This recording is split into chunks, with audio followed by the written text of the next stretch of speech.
Formula One series from Codemasters has been going from strength to strength since its debut in 2010. Sticking with a small but strong set of game modes, including a single-player career, but constantly refining and improving the gameplay experience on the track, has resulted in the best F1 games ever made. Simply put, F1 2013 is the best of the series so far, and the best F1 game ever made.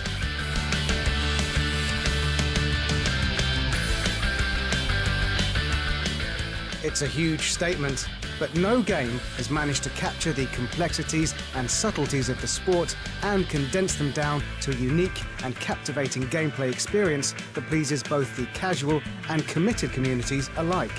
There have been more realistic games and more arcade fun games, but none have looked this good and played this well.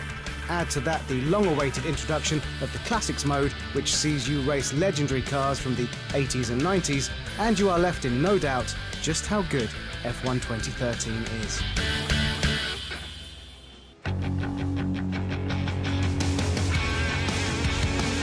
First off, F1 2013's graphics are stunning.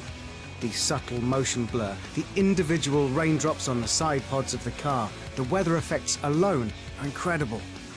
This year, you can really notice all the little improvements that may not mean much individually, but put together, they create a really immersive experience. Even down to how realistically the driver holds the steering wheel compared to the first games. There are dozens of little touches that make F1 2013 a really high-quality experience. Then there's the physics, which have been tweaked again. They've reverted back a little to 2011, the game that many feel was the best of the previous installments, but it's smoother and easier to handle through the fast corners using a joypad. You need to be much more subtle on the throttle as well to stop the back kicking out and killing your tyres during a race. The career again remains basically unchanged, apart from the much-needed mid-session saves, and mid-season contracts too, which give the whole experience a bit more pace and momentum. On top of this, there is the expanded Young Drivers Day, which is now a comprehensive and genuinely useful guide to players of all levels to get started with the game. If there is one criticism of the single-player career, it's the AI of the opposing cars. There's too much contact when racing wheel-to-wheel, as they tend to jitter about and twitch erratically when attempting an overtake, or even just barreling into the side of you for no good reason. The races are much more of a chess match though, with a lot of emphasis on strategy, making them a much more interesting experience. Classic cars from the 80s and 90s from Williams, Ferrari and Lotus. McLaren are unfortunately not featured, but hopefully they can come to a license agreement soon. The 90s cars, although you have to pay extra, are definitely overall the most interesting.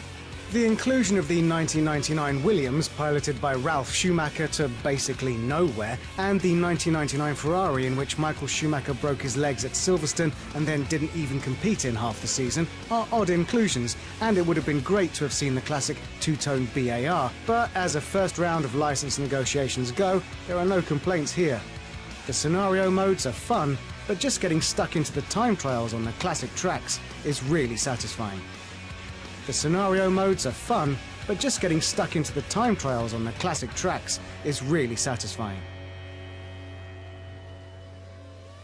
Add to this the usual bevy of online modes like a co-op career, and without doubt F1 2013 is the best game of the series.